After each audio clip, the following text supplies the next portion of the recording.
Welcome to the Reset Talk Show. I am your host, Andre Clay. And on tonight's show, we will be doing a rebroadcast of a Project 2025 show that I did last April. In light of Taraji P. Henson giving a stern warning to Black America at the BET Awards about Project 2025, I thought it was more than appropriate for me to broadcast this show that I had. In this show, it's a lot of information that I think is necessary, some information that you may not find in other broadcasts. Two gentlemen that were a part of the broadcast, one of them actually used to be a part of the Heritage Foundation. So tonight, ladies and gentlemen, we're going to get ready to air the show because, to be frank with you, the Heritage Foundation, the Supreme Court of the United States, MAGA, and the GOP, they really want to establish a white male-dominated fascist autocracy with Trump as the autocrat, like it is in Russia, China, and Iran. Do we want that here in America? Something to think about. So let's get this started here.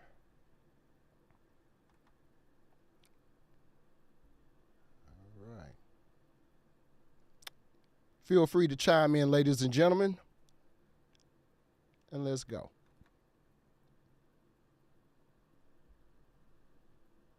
To the Reset, I am your host, Andre Clay. And on tonight's show, we have for you a very special show, Project 2025, the Heritage Foundation, and what Black America needs to know about them. Again, Project 2025, the Heritage Foundation, and what Black America needs to know about them.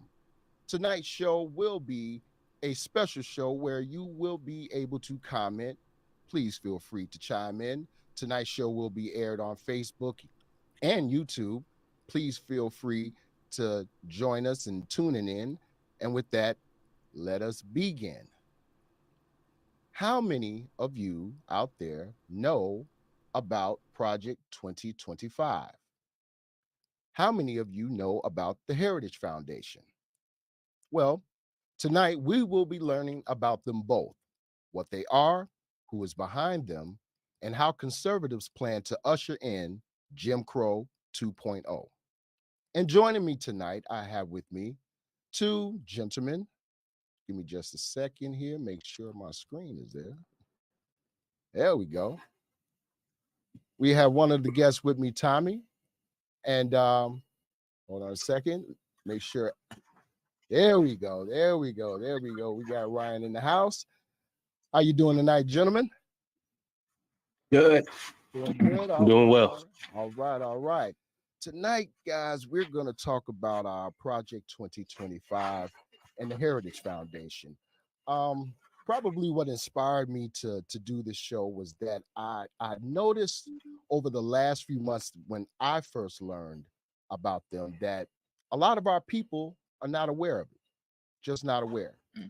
We've been seeing issues in Florida with the attacks on CRT, DEI, not just in Florida, but across the country in various conservative states. We've seen how the Supreme Court has pulled back affirmative action protections and everything for minorities and Black folks. And tonight, I really wanted to have an open discussion with you guys. You guys are familiar with both the Project 2025 and the Heritage Foundation. And so to get things kicked off, let me start here. Okay, before we get started, first guest, Tommy, if you would, please introduce yourself to the public. Let them know who you are, where you resided, and any other information you believe will be pertinent to tonight's discussion.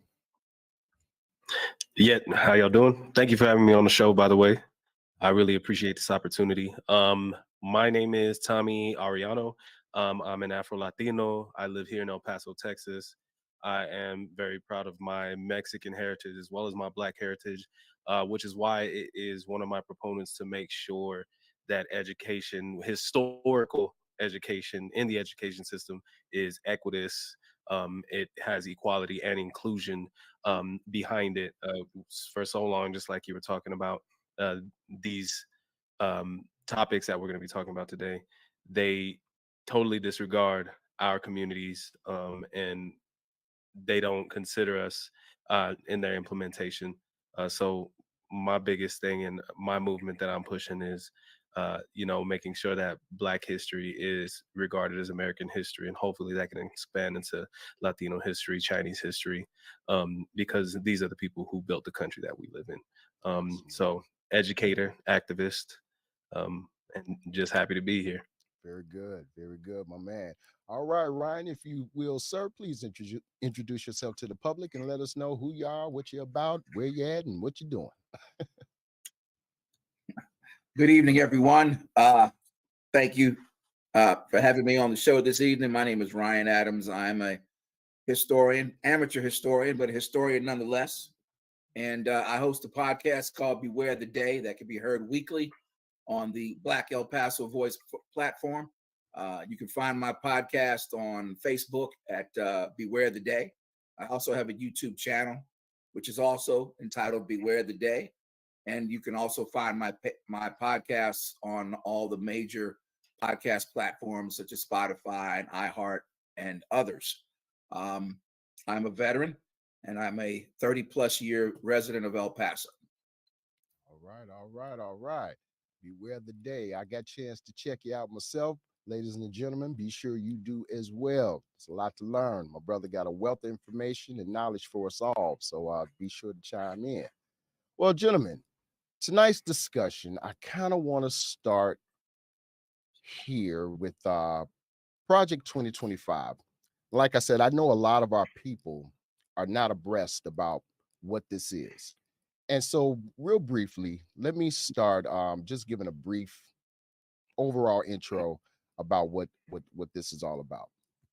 Now, Project 2025, people, is a collection of policy proposals to reshape the federal government at an unprecedented scale in the event of a Republican victory in the 2024 US presidential election.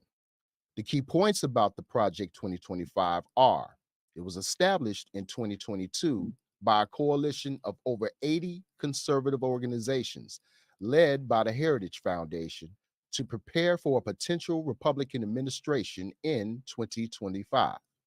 The project seeks to recruit tens of thousands of conservatives to replace existing federal civil service workers, which Republicans characterize as the deep state, in order to further the objectives of the next Republican president.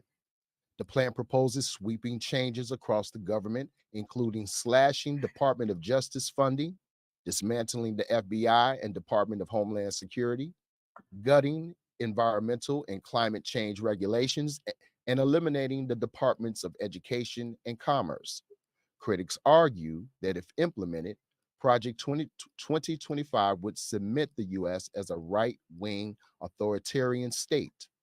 Now, specific policy proposals include slashing funding for the U.S. Department of Justice and dismantling the FBI and the Department of Homeland Security, as I noted above, gutting environmental and climate change regulations to favor fossil fuel production, eliminating the cabinet level departments of education and commerce, immediately invoking the Insurrection Act of 1807 to deploy the military for domestic law enforcement purposes, conducting the largest domestic deportation operation in history to remove undocumented immigrants.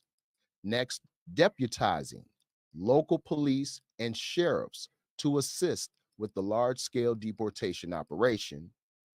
And lastly on this list, implementing a comprehensive, concrete transition plan for each federal agency to quote unquote deconstruct the administrative state within the first 180 days of the administration. Now, gentlemen, starting with you, Ryan, I want to ask you, what are your thoughts about these proposals, and how likely do you believe they are to be able to come to fruition if Trump is elected? Well, I think it's highly likely because you have to go back to 1979. The Heritage Foundation did something very similar prior to the inauguration of Ronald Reagan. It was called the Mandate for Leadership, and it was published in January of 1981, which is the same month that Ronald Reagan was sworn into the office of president. Okay. Now, by the end of that year, 60% of its recommendations had become policy in what we now know as the Reagan Agenda or Reaganomics. Right. And Reagan was on his way to ending stagflation, reviving American confidence and prosperity, and winning the Cold War. Those were the highlights, but the lowlights were the pain and suffering that were inflicted on people that looked like you and I. The so-called nonsense of trickle-down economics was wrapped in this mandate for leadership.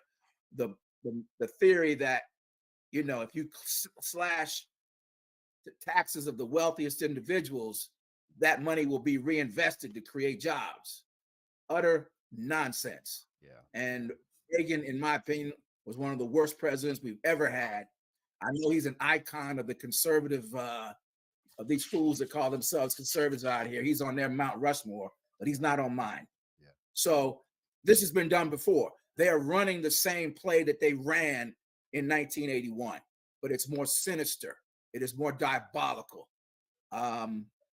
They want to give the president absolute power. You know, what they fail to understand is that there are three branches of government. You have the judiciary, you have the legislative, and you have the executive branch. You have a system of checks and balances. No one branch would be more powerful than the other. And that's the way it's set up today. This is absolutely diabolical. And if Trump is elected, this could come to fruition. The Constitution does not prohibit anyone who's been convicted of a felony from running for president or let alone being elected. Right. You only have to be 35 and a citizen of the United States, because, you know, the founding fathers, they kind of gave us the benefit of the doubt and said, who would be so foolish as to run for president after been convicted of a felony? And who would be so foolish to vote for someone who has been convicted of a felony? So they just didn't give it a second thought. I said, no, we don't need to put that in there. But we are in uncharted waters. We are in dangerous waters. And we need to do everything in our power to make sure that this Project 2025 is buried and never sees the light of day in this country. I heard that. But all right. The short answer to your question is yes. It is highly likely that it will be implemented if the wrong person is elected in November. Very good. All right. Well, Tommy, same thing with you, man. I want to know from you, same questions. Hold on, let me make sure they're here because this screen keeps popping up. Okay. What are your thoughts about these proposals, and how likely are they to come to fruition if Trump is elected?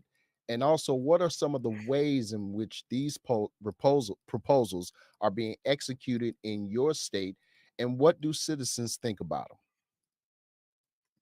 Well, I'm going to completely agree with Ryan.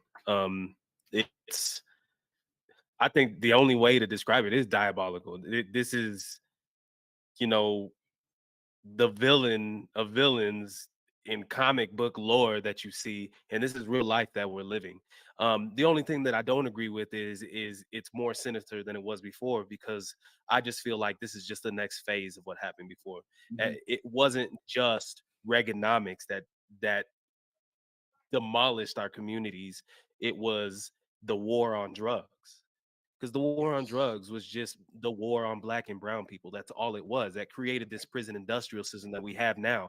And now that they know that we're hit to this prison industrial system, they're just trying to move to monitored living at home. Oh, well, we're trying to move people out of these prisons and we want to, you know, put them back in the community. But all they're doing is slapping an ankle bracelet and monitoring what they do, everything, how they move out in the open. Mm-hmm. Basically, that you're still treating us like animals.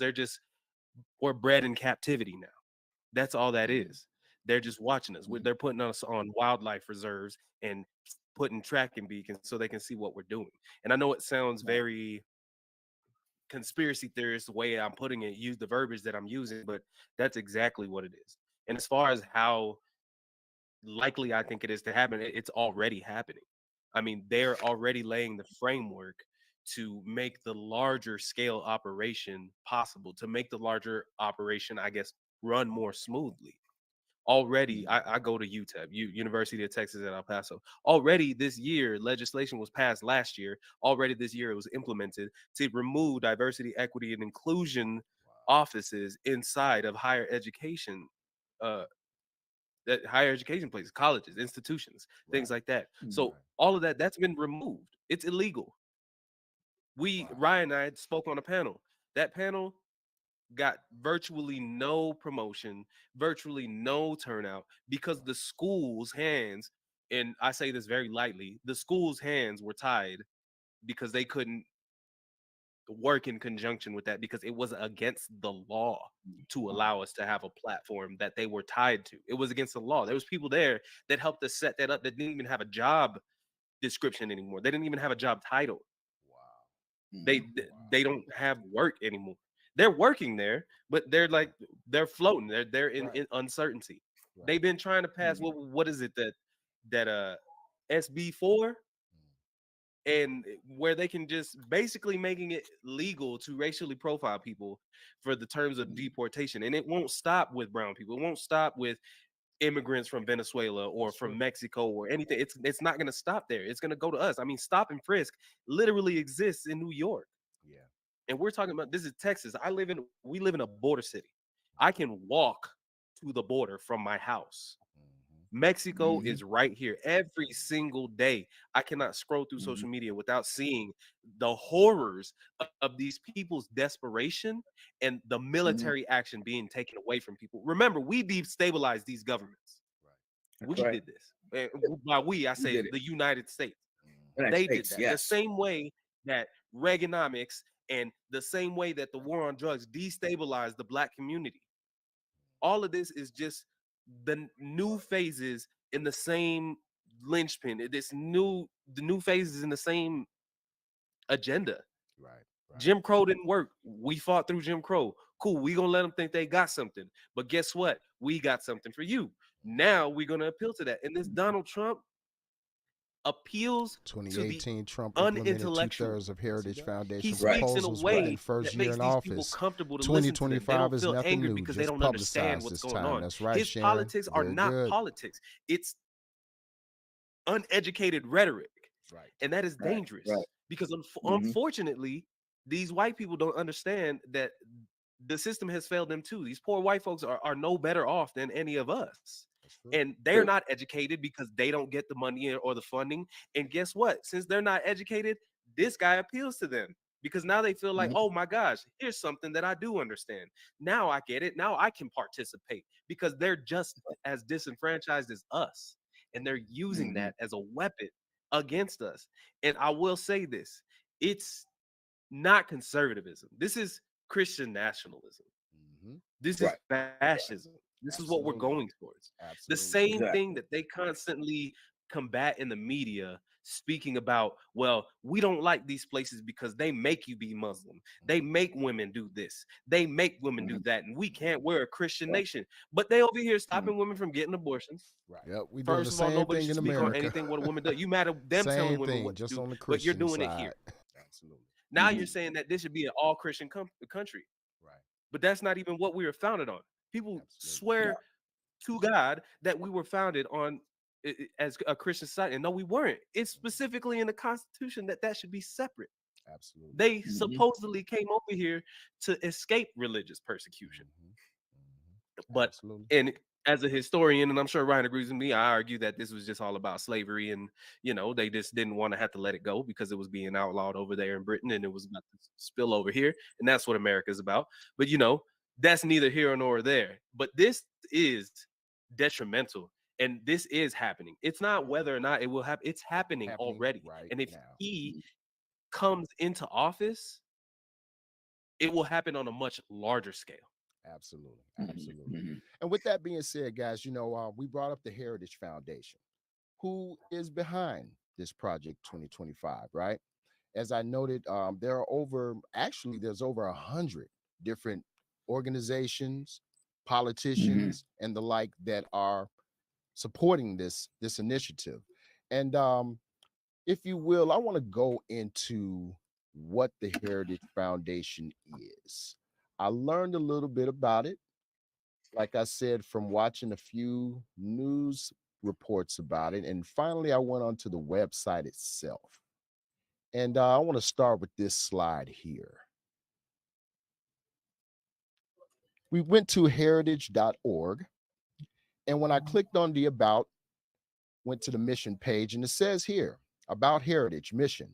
Every day, the Heritage Foundation is building in America where freedom, opportunity, prosperity, and civil society flourish. Heritage's mission is to formulate and promote public policies based on the principles of free enterprise, limited government, individual freedom, traditional American values, and a strong national defense. Now, more than ever, as they write, the American people need a champion to preserve the great American experiment in anything good and just that it represents. That's why the Heritage Foundation exists. We champion policy solutions that benefit all Americans. But Heritage is also much more than a think tank. Every day, Heritage works in our nation's capital to build an America where freedom, opportunity, prosperity, and civil society flourish. But unlike so many other organizations in Washington, D.C., the Heritage Foundation's focus isn't on putting more power into the hands of government, it's on returning power to the people. Hmm. That's why we don't work on behalf of any special interest or political party. Instead, our commitment is to the American people and the more than 10 million members, advocates, and concerned Americans who support us. Heritage's world renowned experts, deeply experienced in business, government, the military, nonprofits, academia, and communications, spend each day developing innovative solutions to the issues America faces, from empowering parents in education, reversing growing spending and inflation, and protecting the unborn, to securing America's borders, countering the threat of communist China, the holding big tech accountable, and ensuring free and fair elections. Heritage is on the front lines in the fight to help Americans thrive. Our team then takes those solutions directly to decision makers in government to turn ideas into action. Heritage has been consistently ranked the number one think tank in the world for it. But we don't stop there. We also communicate to citizens how government can work more effectively for all Americans through traditional media, social media platforms, and Heritage's in house outlet for news and commentary, the Daily Signal. Engage with the international community to promote freedom, peace, and trade that benefits America and the world. Train the leaders of tomorrow who will lead America to a brighter future and help unite the conservatives around principles and ideas that strengthen our cause and the nation. Now, in this graph right here, in this chart right here, we have thousands of meetings, they say, with Congress and administration officials every year, over 400 meetings with congressional staff, 120 plus meetings with members of Congress, 47 candidate briefings, 168 working group events on Capitol Hill, 80 heritage 80 heritage alumni serving on Capitol Hill, and 30 congressional testimonies. Recognizing that elected leaders are more responsive to adopting policy solutions when they know the American people already support them, Heritage created Heritage Action for America. Heritage Action works with lawmakers to implement Heritage Foundation solutions while it also organizes nearly 20,000 Sentinel activists and more than 2 million local grassroots activists around the nation to push for their adoption. Heritage Action ensures that citizens are speaking up and their elected officials hear their voices. Heritage doesn't do all of this alone, however. It's only thanks to our 500,000 members that we have the ability to engage on all of 500,000 these people. fronts in the fight to save America. In this fight, our members are truly our partners. That's why we invite you to stand with us because there's too much at stake to stand on the sidelines. It's only with your help that we can ensure America remains a land of flourishing opportunity and home of the freest, most prosperous people the world has ever known. And there we have it, gentlemen. Tommy, what are your thoughts about what Uh, I just read? it's really, I don't know how y'all feel, but it's very hard to just even find where to start. But I will tell you this. I spoke, Ryan brought up Reagan because really all of this kind of starts with him. It starts before him, but it really, this new way of pushing Jim Crow through legislation starts with him. They found out that we got smart and we were going to use intellect and our voices and our numbers to avoid this, and we understood that the legislative process was going to help us. That's how this country was built. um a lot of these policies, like the war on drugs, um I know, like No Child Left Behind, a lot of this stuff, and I know a lot of people are for it, but I think the No Child Left Behind was very detrimental, especially to our children. um Even the Clintons, they all worked hand in hand with a group called ALEC. ALEC is the Yes. American Legislative Exchange Council. Okay, Hmm. ALEC has their hands all over this. The Heritage Project, the Project 2025. All those meetings that you saw on those graphs, that's ALEC. Okay. They specifically write legislation. They're just Hmm. templates that these people can Right. just insert their names in, and Hmm. they disseminate this. And much of the legislation that we're seeing now that's being passed, that's ALEC. They're Yes. talking that you saw they specifically mentioned the education system.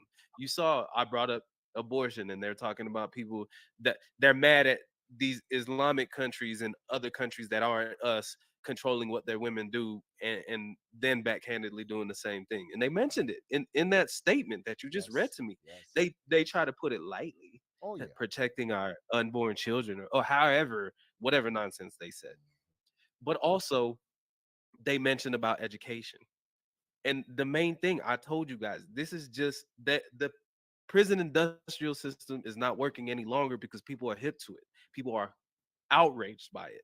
And now it's a Mhm. problem, especially with the heroin epidemic and the opioid epidemic that's going on around. It's Mhm. affecting white communities, rich white communities. And now guess who's stuck in that prison industrial complex? Mhm. Now it's white people. And God forbid that God-fearing white people are stuck in Mhm. those prisons, right? So now Mhm. guess what they're targeting? They're going to put people on community supervision, and they're not going to stop Mhm. there. Now they want to privatize education. Yeah. Mhm. You and I, Mr. Clay, we spoke about this prior to the show, and I Mhm. think I've spoke with you, Ryan, about this. And they're trying to push, school choice, School choice. and Yeah. they're trying to they're trying to pander to people who love God. They're trying to pander to people who have their own values and morals, and that's great. Right. Again, I know I brought up abortion multiple times, and I'm a feminist advocate. I While I may not agree with that, it is not my choice or my decision, and it's the same way for what people's children are going to learn or anything like that. What I feel Mhm. as a history educator, people need the facts. That is all. People need the facts, the real facts, whether they're uncomfortable or not.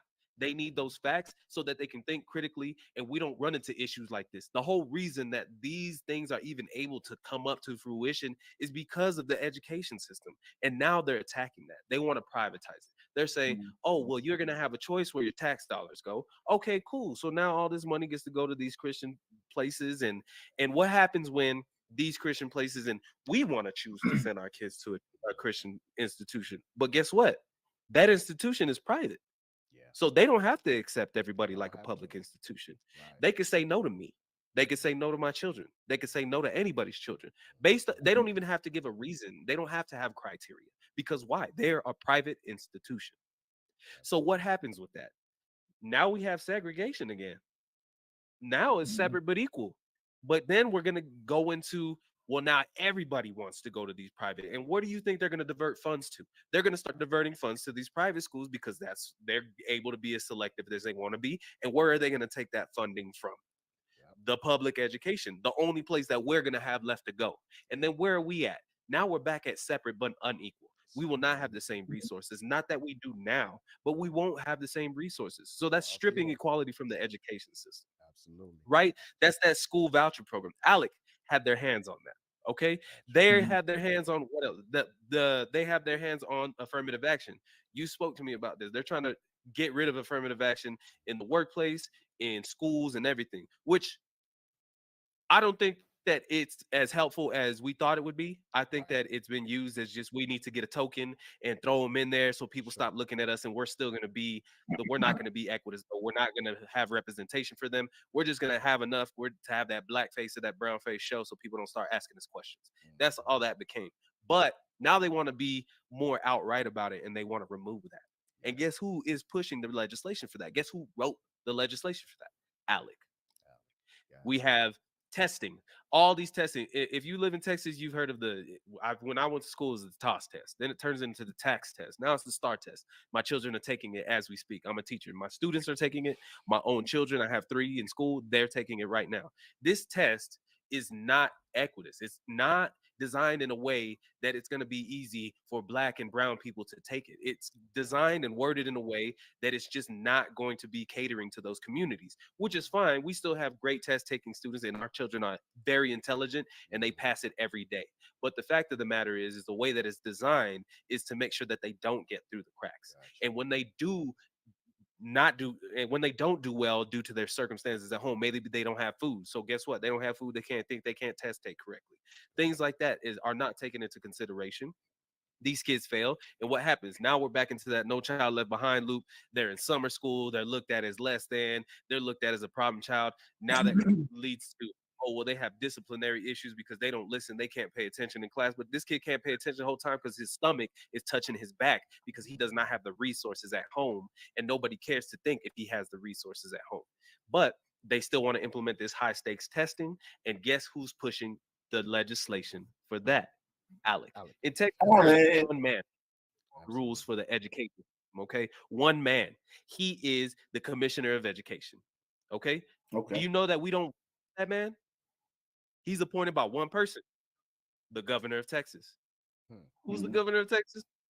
Greg Abbott. Mr. Conservative Greg Abbott, who is a known supporter and I believe actor in Alec. Hmm. Oh yeah. Hmm. Oh, Hmm. And we are they want to oppose teachers unions.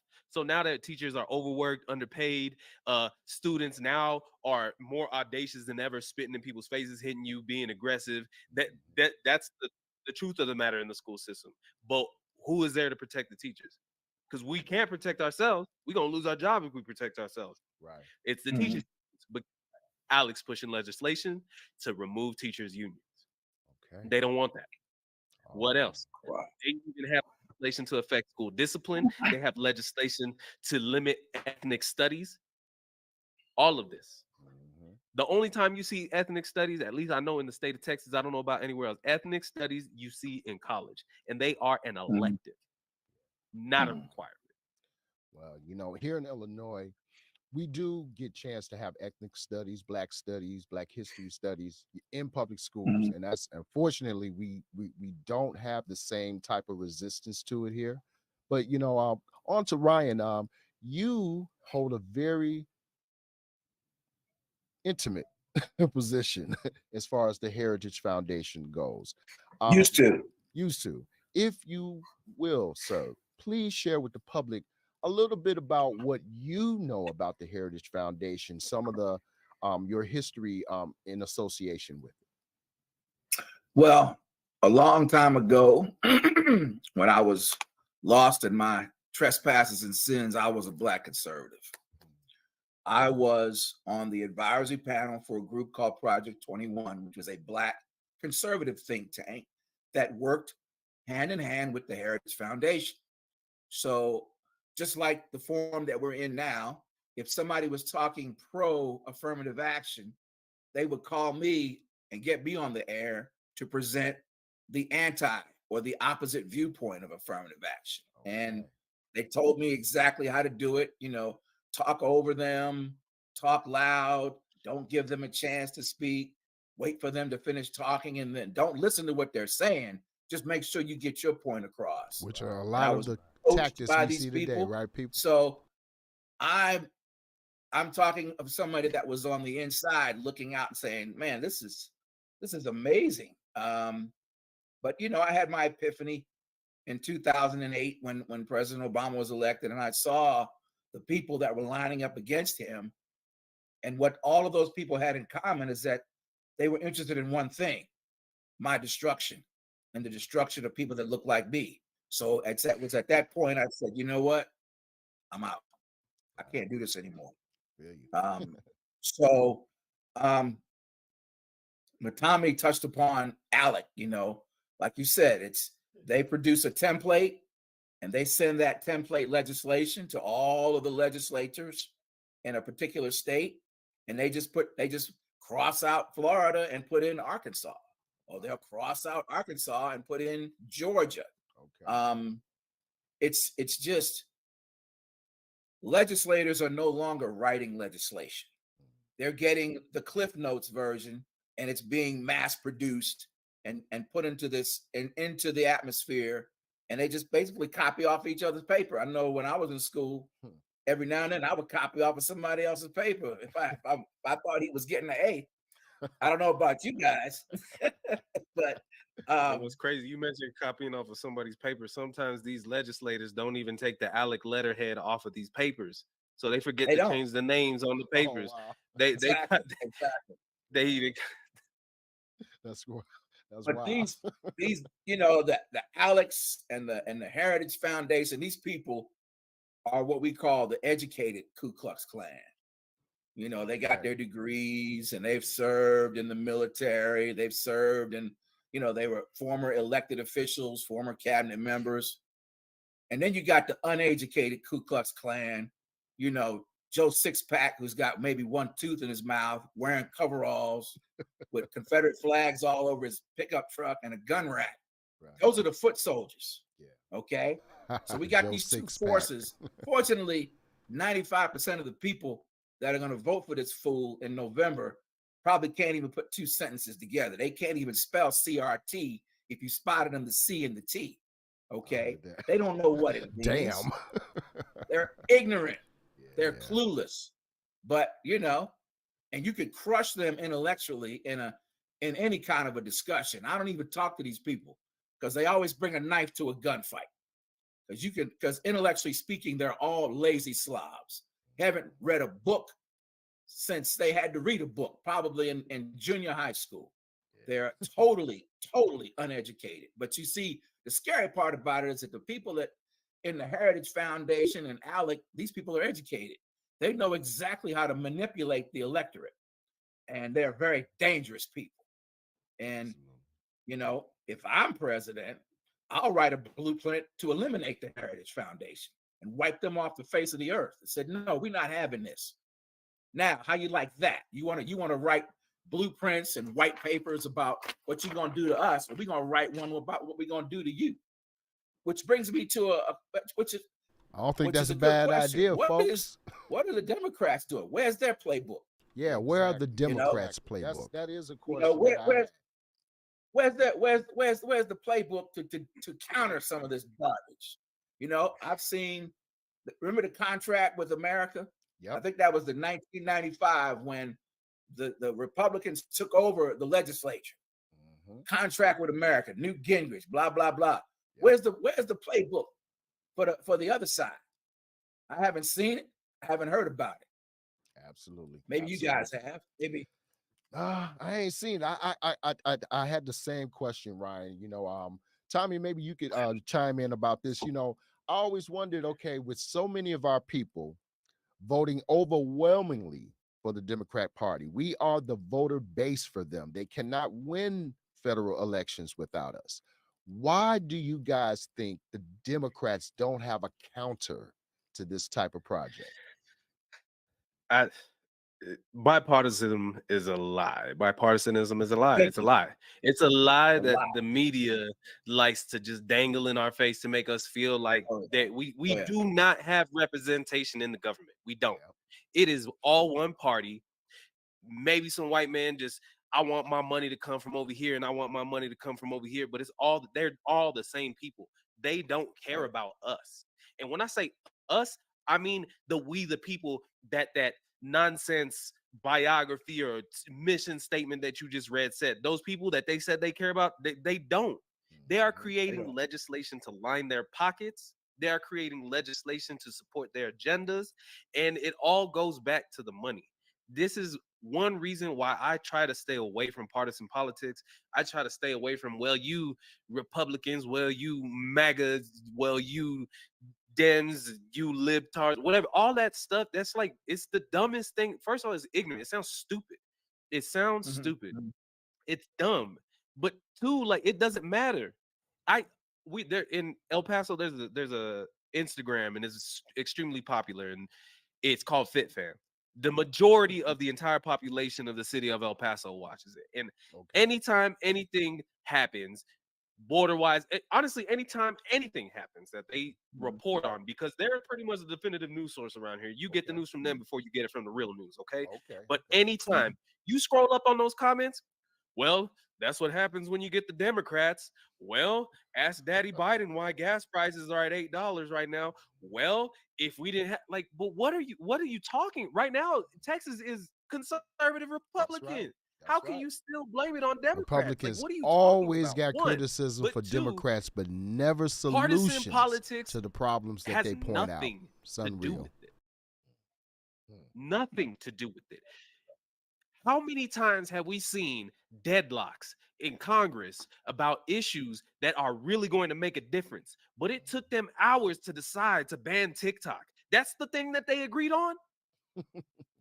That's what you agreed to ban. That's what Yeah. y'all were like, that's the one. Yeah. Yeah. Yes, Yeah. come They were together, quick with it. brothers. They Like, were what do quick you with it. what do you mean? But you know why? Because just like FitFam, it is disseminating truthful information from multiple points of view. And that is what they don't want. So when you Right. say, where is this action plan? There's not one, because they got the same action plan. Same one. You already read it. We just read it right now. That's the plan. The Mhm. Democrats' plan, Mhm. that's the That's the plan. plan. Okay. Mhm. Yes, there's all this fear mongering about, we're gonna have a Donald Trump back in there, but I guarantee you that it's going to happen if we get one of these main front runners from the Democratic Party. I Oh hear yeah. Yeah. you. Ryan, what about you, my man? How do you look at it? Why don't you believe the Democrats have their own version of a Project 2025 to counter what we see? Because like Tommy was alluding to, they take our vote for granted. It's like it's like they already know who we're going to vote for, and their plan is to basically say Trump bad, Biden good. The end. Yeah. We don't need a 920-page manifesto. Um, they just take it for granted. They just know. I mean, but things have a way of happening. We didn't think Trump was going to win in 2016, did we? But he did. Man. So it just boggles the mind. And like Tommy said, these parties exist to benefit corporate America. They're just going to line their pockets. All this 920-page policy from the Project 2025. It's all about enriching their lives and the lives that are of the people that are close to them. That's why they call them parties, because it's one big party. One But big guess who's party. not invited to the party? You and I. Exactly. That's why they're Boy. parties. And I believe that these parties have done irreparable harm to our cause since the beginning. Absolutely. It was the Democrats and the Republicans who compromised in 1877 that brought an end to Reconstruction, that the withdrawal of Union troops from the former Confederacy, which eventually ushered in Plessy versus Ferguson, which made separate but equal constitutional. Then you had the Black Codes, you had Jim Crow, while these racist Dixiecrats just unleashed terror on our people, and Republicans did nothing. Then all of a sudden they switched sides like professional wrestling. Right. You got the same filthy people on both sides of the aisle. Yeah. I say get rid of the system, destroy it, burn it to the ground, and rebuild it, and make sure that the system that we build includes everyone, especially people that look like you and I. The left-right paradigm is destroying this so-called republic, and it must be destroyed immediately. Absolutely. And how do we destroy it? That's for somebody else to figure out. I just know I got to vote. That's all I got to do. Vote for the lesser of two evils, but the lesser of two evils is still evil. You know, where are all the young people that are so full of energy? Why didn't they challenge Biden for the Democratic nomination? Now we have a young governor. We have a young governor in the state of Maryland. I do too. Wes Moore. Yeah. He's young. He's full of energy. He's attractive. He's got a beautiful family. He's like Obama 2.0. He would win hands down. Where are all these young people and I could say in both parties? Yeah. Yeah. Because where are they, Tommy? You said you have an answer. I can't wait to hear it. You want to know? It goes back. It goes back to those corporations. Because where's the money? Right. They don't want to fund the young person. Why? No, they don't. Because we know what's going on. We know what's up. Yeah. We already peeped game. So they can't control us. That's the thing. Again, that goes back to eliminating the TikToks of the world. They're just going to try to discredit everything that we have to say. That's why they take words that my young generation like woke created and they weaponize them and they turn them into racist dog whistles. What do you mean? Oh, wokeness. I got into it with somebody just a little bit ago on Instagram, on FitFam, in the comments talking about wokeness is a disease. And it was a Mexican young man saying this. Like, and I said, bro, no, self-hatred and bigotry is a disease. That black and brown coalition. You obviously have.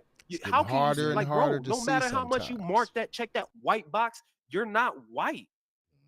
And they don't care about you. They don't. The young people, we right here. I'm here. If I could run, if I can get the funding, if I can get the I would do it now. There you go. I would do it now.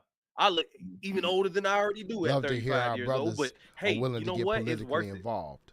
Because we need that. You're absolutely right. We need the young voices. It's time to stop having these lifetime appointments and these geriatric people running in office. Do you know how old the founding fathers were when they wrote the Declaration of Independence? They were in their 20s. Wasn't nobody over 30. Them powder puff wigs made them look like it was older. Right. Yeah, but that's not the truth. Yeah. And honestly, I low-key don't even believe the powder puff wig thing, though.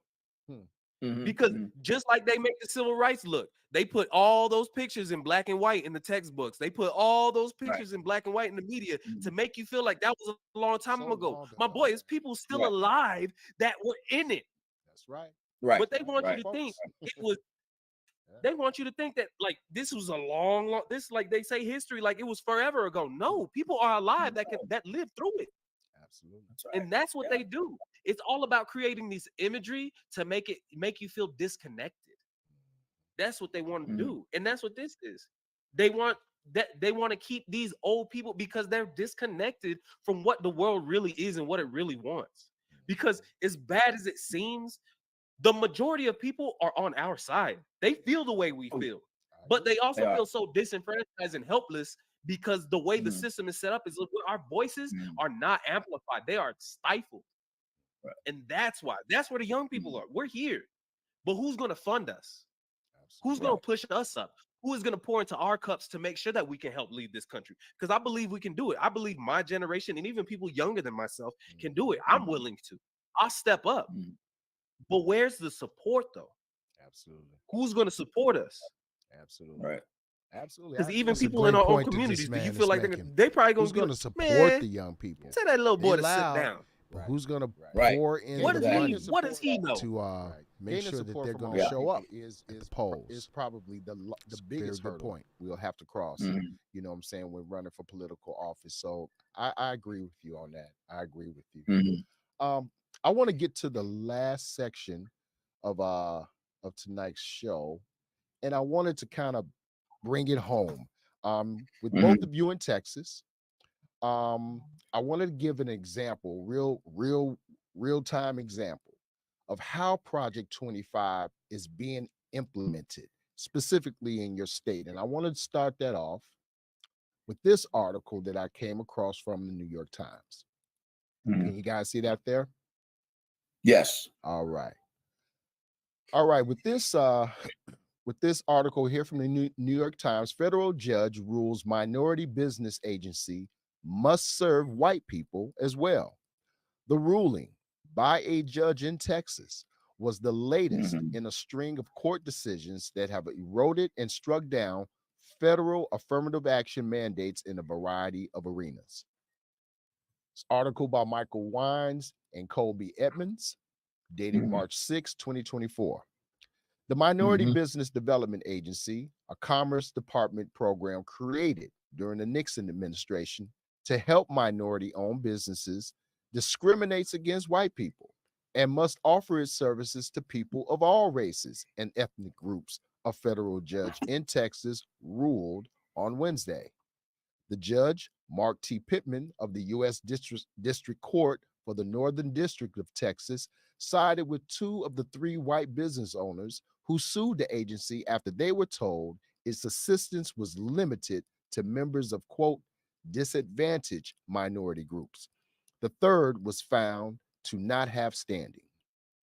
The presumption that the business owners were not disadvantaged violated the 14th Amendment's guarantee of equal protection under the law, wrote Judge Pittman, who was named to the federal bench by President Donald J. Trump. Judge Mhm. Pittman permanently barred the agency from serving only members of minority groups.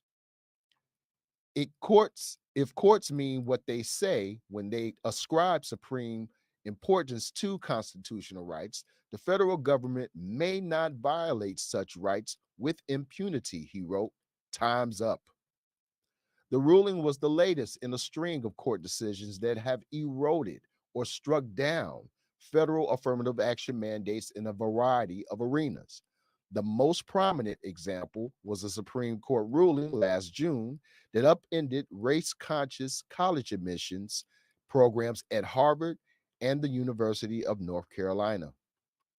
The three plaintiffs who sued the Commerce Agency based their legal argument on that ruling, and Judge Pittman referred to it 32 times in his opinion. The Department of Justice, which represented the agency in the suit, declined to comment on the ruling. Mark H. Morial, the president and chief executive officer of the National Urban League, called for an immediate appeal. The decision is wrong and stands for a narrow, retrogressive view of the Constitution, he said. He added that the agencies work to concentrate on the growth of businesses that still remain substantially locked out of the mainstream of the American economy is necessary and needed. But the principal lawyer representing the plaintiffs, Dan Lennington of the Wisconsin Institute for Law and Liberty, a conservative public interest law firm, said the ruling should also be applied to other race conscious practices like the awarding of grants, workplace promotions, and race based scholarships in higher education.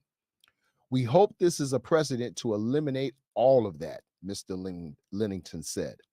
Automatically labeling a group of people as disadvantaged is ridiculous, he said, citing Judge Pittman's reasoning that Oprah Winfrey would qualify as disadvantaged under the Commerce Agency's rule.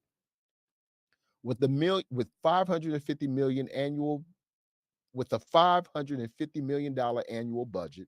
The Minority Business Development Agency funds privately operated business centers in 33 states and Puerto Rico that help companies secure financial aid and strategic advice.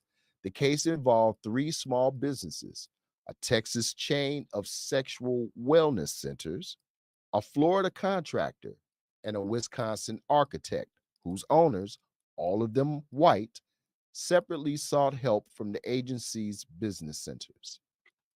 The Texas and Florida business owners were told that they could not apply for help because the center's services were available only to disadvantaged individuals.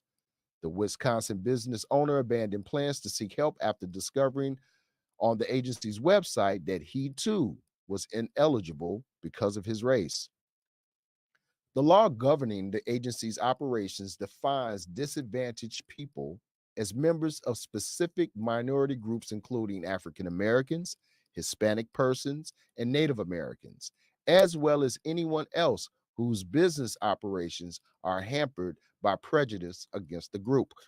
Disadvantaged people must own more than half of a business to qualify. The white business owners argued in their lawsuit that basing eligibility for the agency's help on an applicant's race or ethnicity was unconstitutional. In his opinion, Judge Pittman allowed that discrimination remains a troubling reality, citing evidence from the case that minority business owners have less access to loans, get less money when they apply, and have to pay more for it. And he noted that decades of legal precedents had, in fact, stated that it was sometimes necessary to take race into account, quote, in order to remedy the effects of prior discrimination. But he said that was at odds with Congress's intent when it drafted the 14th Amendment, citing historical records that said its drafters demanded, quote, the abolition of all distinctions founded on color and race. And to show you guys what is said in the 14th Amendment, and specifically is Section 1 that they are attacking. And it says here in Section 1 that all persons born or naturalized in the United States and subject to the jurisdiction thereof are citizens of the United States and of the state wherein they reside. No state shall make or enforce any law which shall abridge the privileges or immunities of citizens of the United States, nor shall any state deprive any person of life, liberty, or property without due process of law, nor deny to any person within its jurisdiction the equal protection of the law. This is the section that these white business owners are trying to use to fight those Getting rid of policies birthright that help citizenship. minorities. That's what they're trying to do. There is no escaping That's this what they're tension, trying to he do. wrote. Given his drafters' desire to eschew race-based discrimination, even benign discrimination cannot be squared with the Equal Protection Clause. And he said the government had failed to All good, offer Tony. I see you specific there. instances of intentional discrimination that might have justified some exception to that tenet. Judge Pittman, who was confirmed to the federal bench in 2019, had previously been appointed to the state appeals court posed by Governor Greg Abbott, Republican of Texas. His most notable federal decisions in 2022 outlawed President Biden's student loan forgiveness program and overturned a Texas law that had barred people aged 18 to 20 from carrying concealed handguns. Although the ruling could dilute the agency's ability to assist minority owned businesses, the hurdles they face aren't going away, said Sarah Hinger, a senior staff attorney with the American Civil Liberties Union Racial Justice Program. The circumstances facing minority business owners don't change regardless of what happened in this court case, she said. They continue to face a legacy of discrimination and disadvantage. Gentlemen, with that you heard there, the judge's ruling, how do you feel about that? Ryan, let me start with you. What do you feel about the judge's ruling? Well, the judge was flat out wrong. Okay. I didn't see in that when you read the 14th Amendment, was there any reference to race or color? Nope. You know, equal protection under the law, what that means is that, to me, that means that a policeman can't beat your brains out when he pulls you over for a seatbelt violation. How does that apply to minority set-asides for people who have been historically marginalized and disadvantaged? Exactly. What would possess 3 white business owners to go to the minority business council seeking assistance when there's a whole universe of assistance for white folks out there? That's right. I think those 3 were sent in day. there to test All day. as a plant to upset the apple cart and to bring that Yes, case they were. That's to all this this was, a Trump-appointed plant. bastard so he could overturn it. I believe that is what they're doing. That is the strategy. The person that upended the apple cart in the Supreme Court case involving admissions in colleges, those people were Asian. Yep. But you know, the Klan don't lynch Asians. It sure you know, was just tell them Asian. you're Asian, so they'll leave you alone. They won't bother you. Nope. But yeah, I wholeheartedly disagree with this with the judge's ruling. He's an Abbott appointee. He's a Trump appointee. Hey, there you go. What else would you expect from a Trump appointee? Exactly. Okay, he's a young man. I bet you that's a lifetime appointment too. Once again, elections have consequences. Yes, they do. If you had voted for Hillary, we would not have had Trump. No Pittman, no ruling. Absolutely. It has a trickle-down effect, which is why President Biden is packing these courts with all these highly qualified Black female judges, lifetime appointments. So we are. That's the good fruit. When you elect a fool like Trump, you get rotten fruit. Half of these judges probably aren't even qualified, especially the judges that sit on the U.S. Supreme Court. So that's how I feel about it, and it's a shame. So what we need to do to counter that is that we need to have private sources of money set aside and do it quietly, do it under the radar. Okay. Just like the Underground Railroad, we're gonna have to take all of these entities and maybe even park them offshore, outside of the jurisdiction of the United States. So that way, people are going to get the help that they need, and not one racist cracker can stop it. I heard that. That's what I would do. Just privatize all of it. Get it out of the purview of the United States, outside of the Constitution. That way, we can give money to whoever we want to give money to. You know, privatize all the state-run HBCUs. Put them under an offshore trust. I like so that. that way we can tell anybody, I kind of like you're that not idea, coming to our school. And you can't go to this, you can't run to any cracker judge to try to overturn it. Because guess what? We operate outside of the United States. Okay, the charter is offshore in a jurisdiction does not have reciprocity with the United States government. So run and tell that. And go to your historically white schools and leave us the hell alone. Heard that, man. I heard that. Well, Tommy, what are your thoughts about what I just read? I know you're familiar with some of this, man. Lay it on us, man. Lay it on us.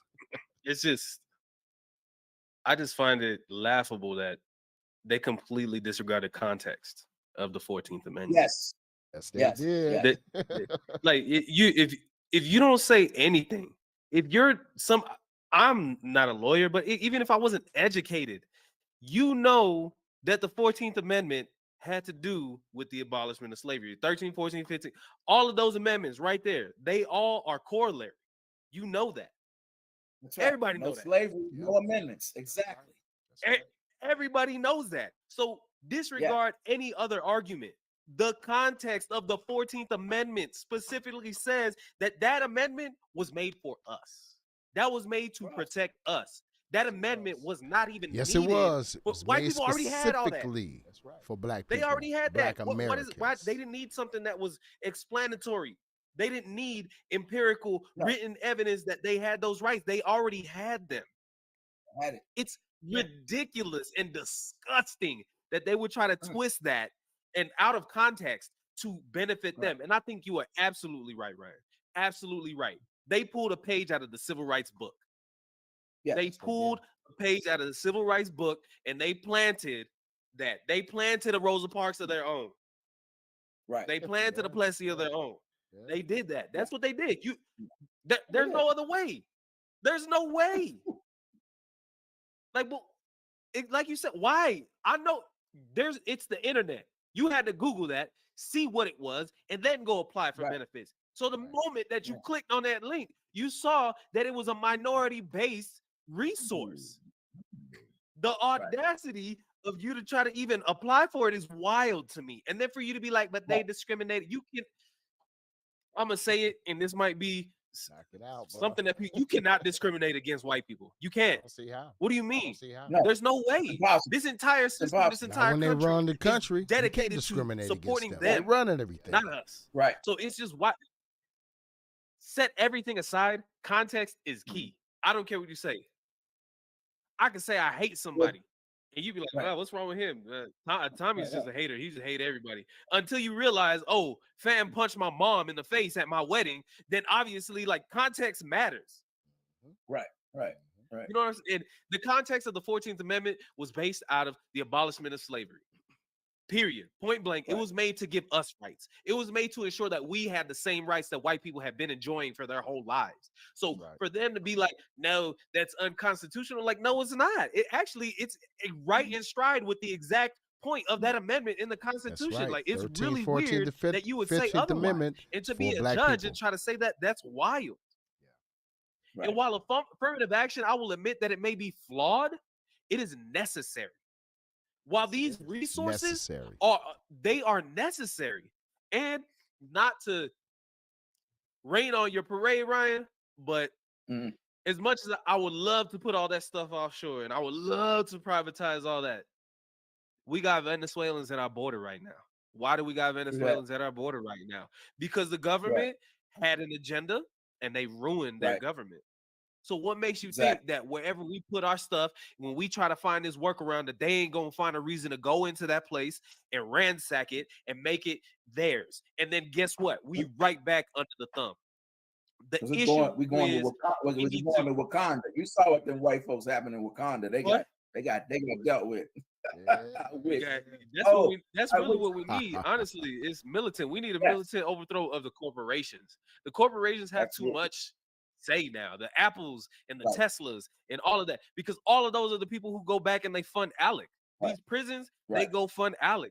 Everything, even now the school systems, they go fund ALEC. These charter schools, all of this stuff, they're all funding these people who are making the legislation that is being handed to these people that we're voting in office. Because yes, it matters if we go and we vote for that lesser evil, but regardless of that, whoever we vote for is still being spoon-fed by groups like ALEC. Right. So the only way that we really dismantle the system is to follow the money. Follow the money. That's why that's why they're so scared of socialism and communism, because it eradicates that power that they have. Exactly. That's why they're afraid of that. That's why they don't want universal health care. Like, oh, dang, they could be just as healthy as us. Nuh-uh. You mean that means I'm not better than them? They got health care too? Nuh-uh. Right. Oh, they got benefits. Now they can get loans and stuff too? Nuh-uh. That's unconstitutional. Right. I'm the one who's supposed to get the loans. The European American will cut his own throat if somebody that looked like me and you had a chance at getting the same thing that they have. Absolutely. If breathing, if I tell you, if you know, if we didn't need oxygen to breathe, they would find a way. They would find a way. What? Unfortunately, not my air. Find a way. Yeah. Not my find a air. way. Yeah. You know, just look at it. You know, We voted Obama in there, and they put Trump. Yeah. Yeah, that was Anything to not have a that was black the man white as a lash. president. That was the white lash. Come on. As a result. White of lash. That's right. Absolutely. That was that white lash. Exactly. Exactly what it was. Gentlemen, I want to tell you, man. Um, we do have a lot of work to do as a people. We have a lot We do. more educating ourselves about what's really going on around us, what's really happening to us. And tonight, thought it was a pretty good step in that direction. I want to thank the two of you for being aboard tonight and sharing so much with the public about what you guys know about Project 2025 and the Heritage Foundation. And we want to keep these discussions and these conversations going. So, ladies and gentlemen, please believe we're going to have much more of these discussions about the direction our people should be going. And with that being said, I do want to chime out and enjoy the rest of your evening. Gentlemen, please stay on with me. Good night, ladies and gentlemen.